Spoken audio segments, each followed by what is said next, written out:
Bismillahirrahmanirrahim. Assalamualaikum warahmatullahi wabarakatuh. Teman-teman sekalian, insya Allah hari ini kita akan membahas tentang Arkun, ya, pemikir politik dalam Islam yang dia ya termasuk kelompok liberal. Arkun atau Profesor Muhammad Arkun, dia dilahirkan di Aljazair, ya, dia adalah seorang ilmuwan Aljazair pada bulan Februari tanggal 1 1928 dan meninggal pada 14 September tahun 2010. Jadi usianya ini sekitar 82 tahun, ya. Dan dia adalah salah satu tokoh yang paling berpengaruh, ya, sebagai ilmuwan muslim yang scholar, ya, yang sekuler dalam Islamic study, dan dia punya pengaruh yang sangat besar dalam upaya untuk melakukan reformasi intelektual Islam. Dan dalam 30 tahun karirnya, atau lebih dari 30 tahun karirnya, dia bicara tentang berbagai isu, tentang modernisme Islam, sekularisme, begitu juga dengan humanism. Ada banyak buku yang dia tulis, baik berbahasa Prancis, bahasa Inggris, ataupun mungkin berbahasa Arab. Teman-teman sekalian, Arkun, dia belajar dari Fakultas Literatur di Universitas Aljazair, kemudian melanjutkan pendidikan di Sorbonne, ya, dan mendapatkan PhD pada tahun 1968. Jadi dia adalah penulis dari cukup banyak buku, ya. Kita sampaikan bahasa Prancis, Inggris, dan Arab, ya, termasuk di antara yang paling terkenal itu adalah Rethinking Islam, ya, memikirkan kembali Islam. Kemudian dia juga menulis Untouched in Contemporary Islamic Thought, ya, sesuatu yang tidak dipikirkan dari pemikiran Islam kontemporer, ya. Dan ada banyak tulisan-tulisan yang dia tulis di jurnal atau mungkin karya-karya lain yang itu akhirnya sudah diterjemahkan dalam berbagai bahasa. Nah, teman-teman sekalian, Arkun pernah mengajar di Lyon University sebagai profesor, juga di Paris University, bahkan juga pernah mengajar di New Sorbonne University dan menjadi fellow di Berlin, juga di Institute for Advanced Study in Princeton di New Jersey, Amerika, menjadi visiting professor di University of California, Los Angeles, di Princeton University, di Temple University, ya, di Belgia, kemudian di Belanda, Amsterdam, di Roma, dan berbagai tempat yang lainnya. Bahkan dia pernah menjadi juri, ya, dalam Aga Khan Award. Ini berbagai sejarah akademik, ya, yang dimiliki oleh Arkun.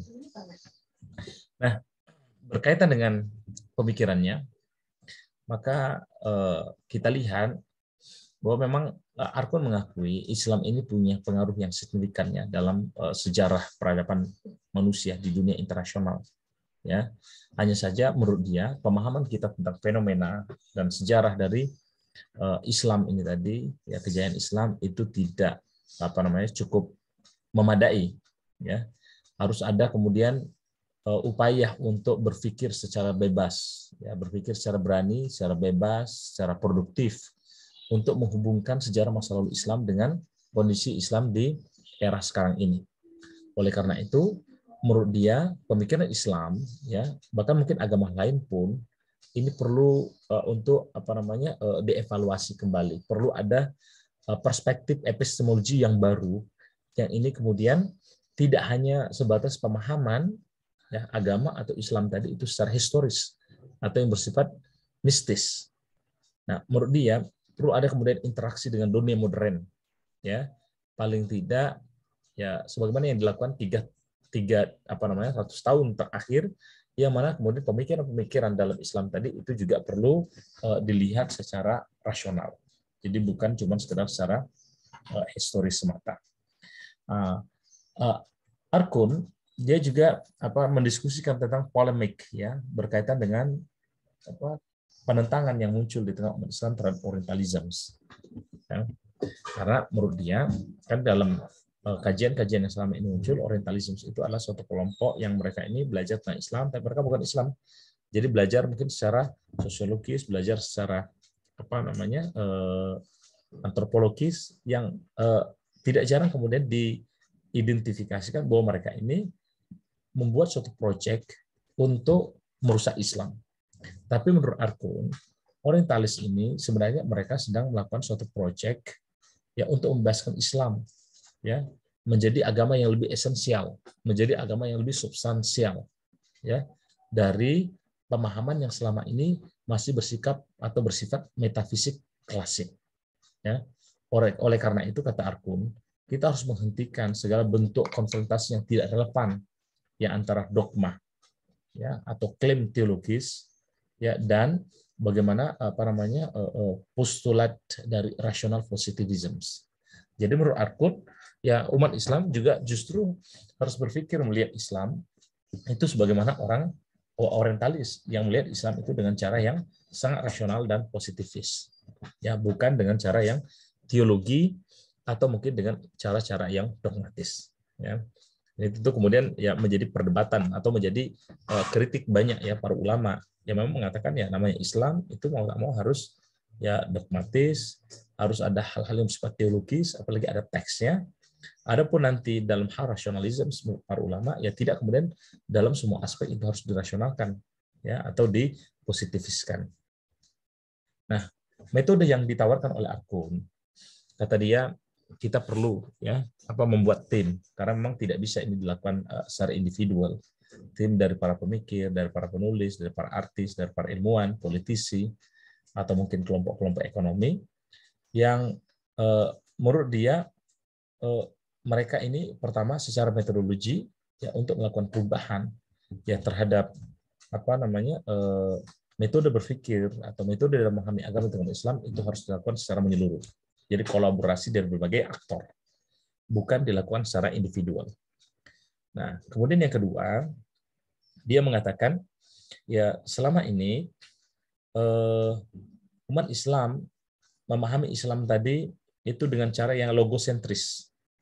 Ya, reasons-nya itu berdasarkan sudut pandang Islam. Padahal kita perlu, kata dia, memahami Islam itu secara antropologis dengan pendekatan multidisipliner. Dan ini memang yang dilakukan oleh orang-orang Barat selama ini. Ya, jadi ketika melihat Islam, ya lihat secara antropologis, lihat secara multidisiplin. Ya, dan ini yang dianggap sebagai rethinking Islam, memikirkan kembali Islam. Maka dengan pendekatan, dengan metodologi ini, menurut Arkun Islam akan lebih baik ya atau lebih bagus dipahami sehingga tidak memunculkan kemudian misunderstanding. Ya. Nah, setelah itu kata dia Islam kalau kemudian memang sudah menjadi atau dipahami secara antropologis dan multidisiplin, diharapkan kemudian akan menjadi solusi terbaik ya terhadap berbagai persoalan kemanusiaan di era sekarang ini. Nah, Arkun mengatakan dalam pemahaman sejarah Islam misalnya, maka selama ini kan ya selalu digambarkan Islam itu secara periode, ya, secara periode berdasarkan political events. Jadi misalnya ada Umayyah, ada Abbasiyah, ada Ottoman dan seterusnya. Ya. Kemudian juga konsep reasons dan science yang digunakan Al-Quran, padahal menurut Arkun itu tidak sama kan dengan sejarah tadi, ya maka ini menjadi kritik sendiri dalam memahami sejarah tadi. Ya. Di Eropa misalnya pada abad ke-16, ya, peran sejarah ya, dalam memahami ide-ide modern itu mulai dilakukan dan mereka melakukannya itu dengan memunculkan cara berpikir yang bebas, ya cara berpikir untuk mengetes ya, mengecek realitas yang ada sekarang berdasarkan ideologi atau berdasarkan fungsi-fungsi ideologi yang ada. Sehingga di sini kata Arkun kelihatan sekali bagaimana ada gap ya antara kelompok muslim yang ortodoks dengan pemikiran barat yang mereka sudah bersikap sekuler. Oleh karena itu, ya umat Islam menurut Arkun perlu melakukan proyek epistemologi. Jadi harus ada kemudian ijtihad yang dilakukan oleh umat Islam sebagaimana ijtihad yang dilakukan oleh para ilmuwan non muslim ya untuk melakukan new thinking of Islam. Ya. Jadi kita tidak melihat tadi kemudian hanya berdasarkan political events, ya, tetapi kita sudah melihat Islam tadi ya dengan tools, misalnya sejarah dalam pemikiran. Jadi bukan kemudian berdasarkan events. Jadi dilihat mungkin topik-topik berdasarkan momentum yang ada pada masa lalu itu dengan hal-hal yang relevan di masa sekarang. Ya.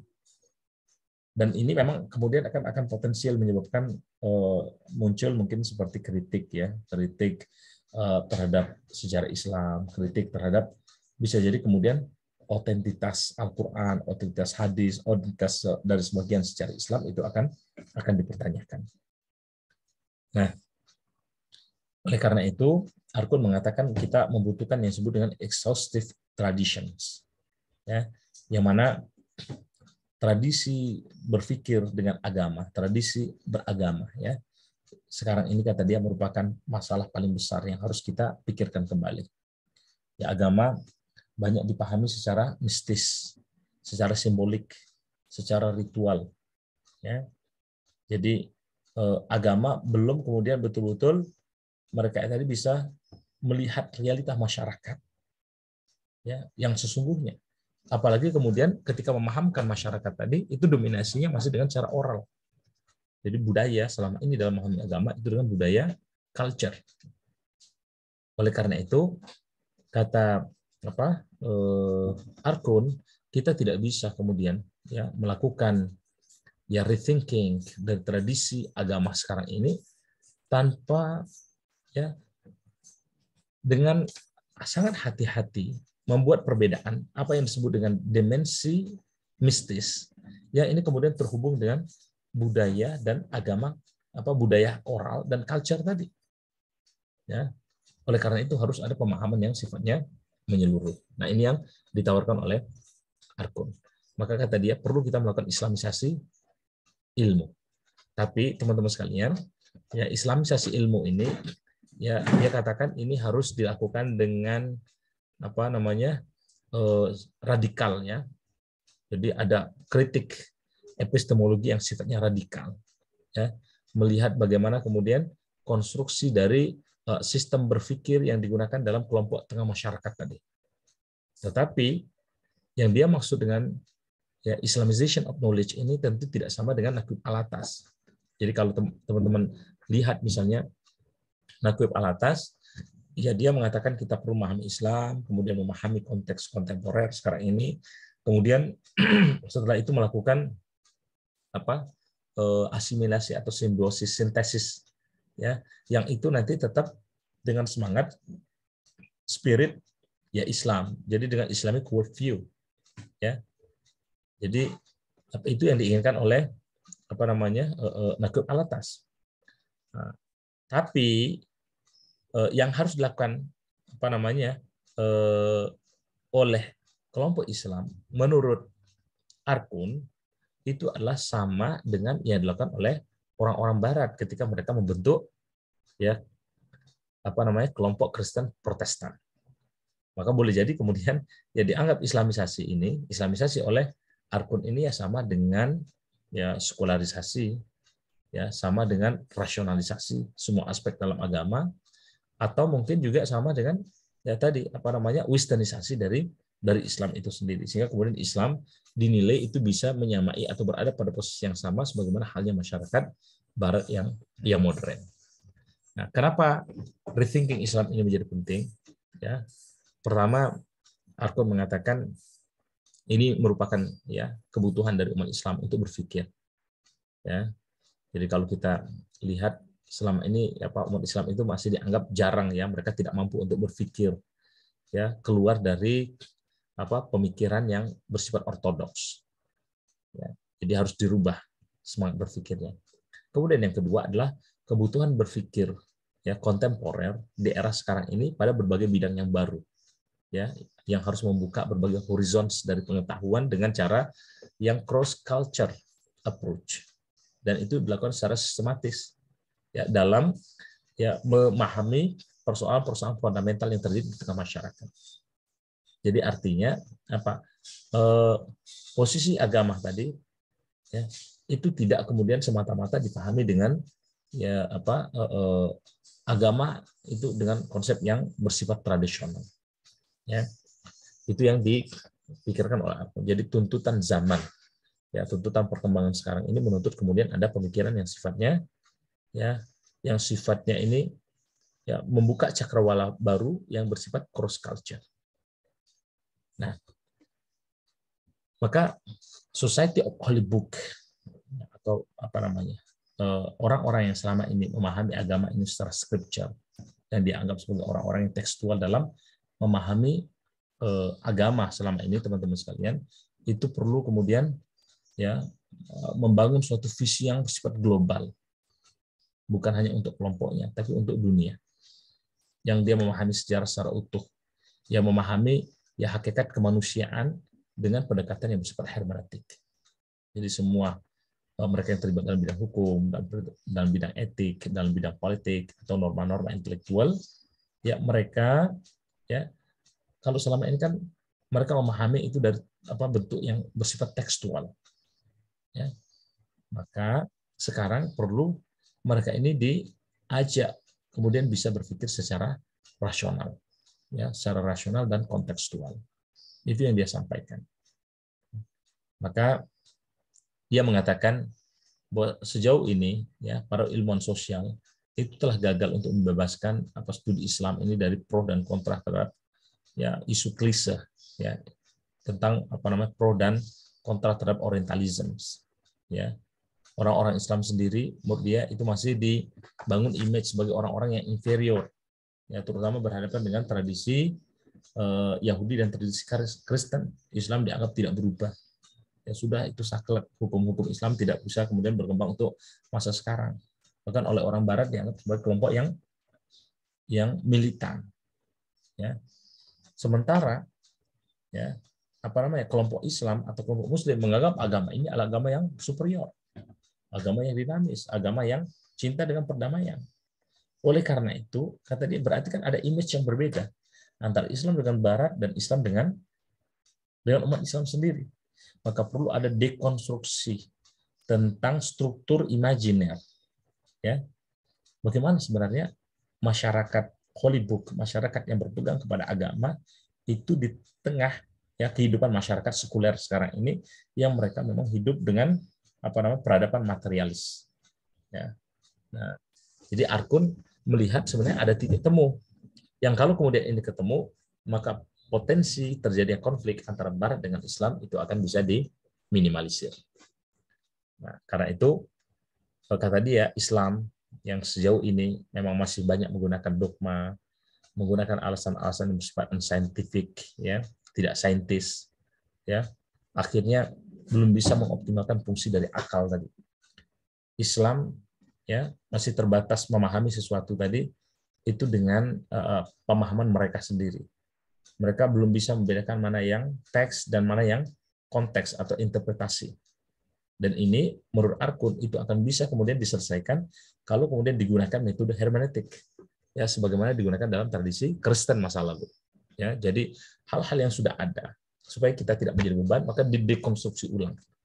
Jadi nilai-nilai keyakinan, ya bahkan hukum-hukum dalam Islam ini di tengah masyarakat yang postmodern sekarang ini itu dihilangkan terlebih dahulu sehingga kita bisa memahami ya arti yang sesungguhnya itu apa yang ada di balik teks tadi. Oleh karena itu, kata dia, pertama perlu ada ya klarifikasi terhadap sejarah dalam Islam dan Al-Qur'an. Makanya Arkun pun termasuk pengikutnya ya tetap mempertanyakan Al-Qur'an sekarang itu asli apa enggak. Ya. Sejarah Islam yang dibuat ini betul apa tidak? Jadi dipertanyakan semua. Dan konsekuensinya kalau Al-Qur'an dipertanyakan ya tentu hadis juga akan dipertanyakan. Dan ini tentu akan banyak pengaruhnya ya terhadap persepsi Islam itu sendiri. Kemudian dia mengatakan perlu ada akhirnya konstruksi syariah baru dalam Islam. Ya, yang ini harus disesuaikan dengan era sekarang termasuk peradaban Barat. Dan akhirnya dibangun identitas baru dari seorang Muslim untuk perdamaian dunia. Sehingga kemudian tidak ada lagi Darul Islam, Darul Harb, tapi orang-orang Islam kemudian sudah menyatu dengan orang Barat sekalipun. Ya. Saya kira mungkin itu teman-teman sekalian yang menjadi spirit atau yang menjadi pemikiran utama dari Arkun, ya. Dan ini tentu kemudian menjadi sesuatu yang debatable, ya. Banyak orang yang mengkritik dia karena apa? Tidak mungkin kemudian Islam itu kan dalam keyakinan orang-orang konservatif, ya, kelompok konservatif diyakini bahwa misalnya Al-Qur'an, ya, Allah berfirman, inna nazzalna dzikra wa inna lahu lahafizun. Kami, kata Allah, yang telah menurunkan Al-Qur'an, kami yang menjaganya. Sehingga kalau kemudian dipertanyakan kembali apakah Al-Qur'an ini asli atau tidak, nah itu menjadi persoalan, ya, menjadi konflik di tengah umat, ya.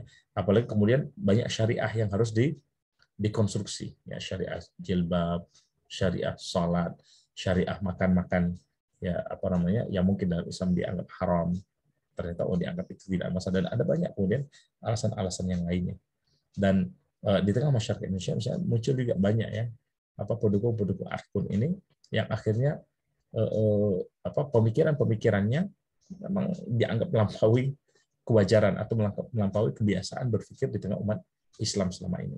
Misalnya mereka mengatakan, oh, haji itu yang ngapain harus ke Mekah, ya, antri sampai 30 tahun. Nah, cukup buat saja Ka'bah misalnya atau tempat haji di Indonesia. Biayanya tidak perlu keluar, ya, ke orang-orang Arab.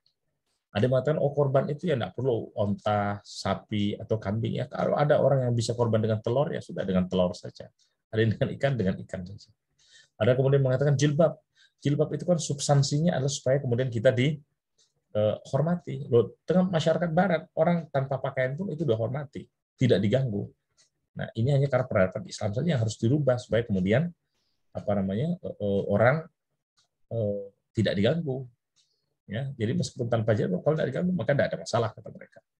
Termasuk misalnya dalam beberapa hukum yang lain, ya, dalam hukum lain, bahkan LGBT pun menurut kelompok-kelompok liberal yang ini mungkin juga terinspirasi dari pemikiran Arkun tadi, berkembang kemana-mana. Kata mereka, dalam Al-Quran Allah berfirman, in tansurullah yansurkum wa yutsabbit aqdamakum. Kalian tolong agama Allah, maka Allah akan menolong kalian, ya, dan Allah akan mengokohkan kedudukan kalian. Nah, dulu LGBT itu harus dilihat konteksnya. Kenapa dulu Allah haramkan? Yaitu karena pada masa Nabi Lut, manusia itu peradabannya atau jumlahnya itu masih sedikit, sehingga butuh banyak manusia untuk memakmurkan bumi. Ya, tapi ketika sekarang ini manusia itu sudah tambah banyak, dan bahkan jumlah yang banyak ini menjadi persoalan akhirnya, ya, maka perlu ada pengurangan jumlah penduduk. Dan di antara cara yang paling strategis untuk mengurangi jumlah penduduk adalah dengan melegalkan LGBT. Dan masih banyak kemudian ide-ide yang lainnya yang oleh kelompok konservatif kemudian dinilai sebagai kelompok yang liar, ya, atau kelompok yang liberal. Ya, mungkin itu teman-teman. Silakan mungkin ada komentar, ada pertanyaan, kami persilakan. Assalamualaikum warahmatullahi wabarakatuh.